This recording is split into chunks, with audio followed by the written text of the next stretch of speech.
Hi. I have an experience that I think will be a good thing for everybody to think about.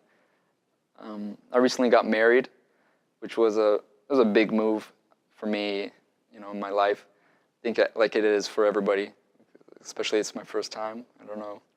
And comparing it to how I lived before, I had brothers and sisters, I had friends. Living with them and then moving over and living with my wife is a completely different experience.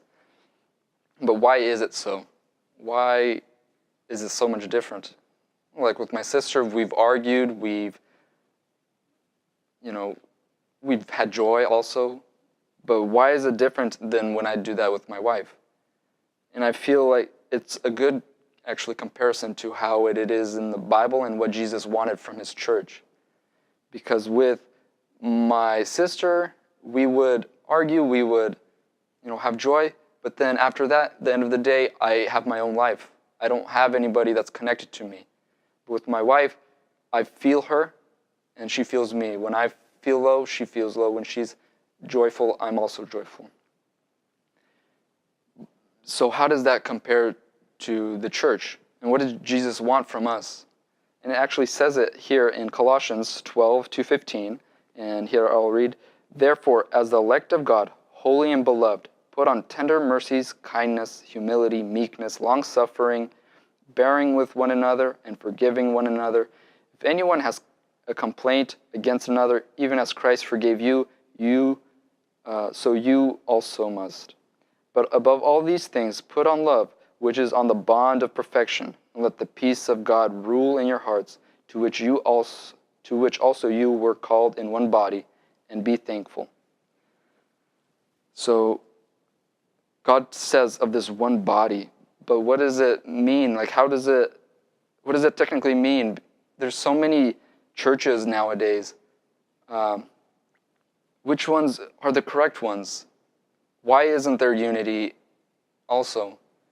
The way I see it is God wants the perfect bride. How I have my wife, we know each other, we feel each other, we grow together in unity. And so Jesus wants that for himself too. To be one with Jesus Christ, we are his church, and to be one with him is to have complete unity. It could be the same as my wife. If we ever have children, we would also need to be steadfast in our unity. The child will be able to see a division between us, and then he will exploit that.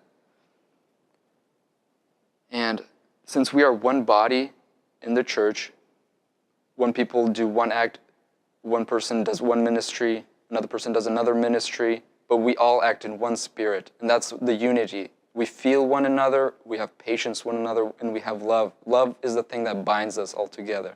And that's what God was talking about here. And another part, Jesus himself actually talks and prays for this unity for his church.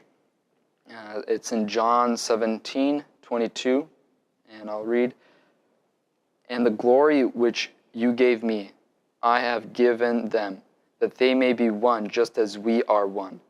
I in them, and you in me, that they may be made perfect in one, and the world may know that you have sent me and have loved them as you have loved me." So this unity, how can it be had?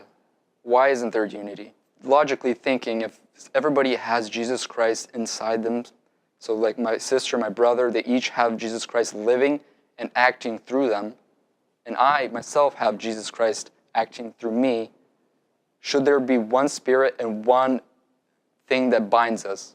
There shouldn't be any arguments. There shouldn't be any disagreements. There shouldn't be any fighting at all. But looking in today's modern churches, you could see that there is divisions. Even one denomination down from one side of the road and then down the road, the same denomination has completely different understandings. They're enemies. They gossip against one another. Is this love that they're showing to each other? Is this patience? They're putting themselves higher than the other. And that's exactly what the Bible teaches against, to be humble and to love your neighbor, to love your brother, especially if they have the same faith backing them. I belong to a church that I believe has perfect unity. We have churches all around the world, and they come visit us, even sometimes speaking different languages, and we sometimes even need translators. But the spirit that binds us is very clear. And I see that they love me, and they try to teach me and help me grow in this unity together. Because you cannot grow in unity if you do not share your experiences and open up your heart. Because I have Jesus in me, correct? My brother has Jesus in him. If we each open up each other's hearts, we know what lives in them. Maybe there is no Jesus in this person, but by opening up your heart, you're able to see and then correct this person and help him grow in unity. That's what Jesus wanted from us. So I just wanted to end with another passage from the Bible. It's in Psalms 132. Behold, how good and how pleasant it is for brethren to dwell together in unity.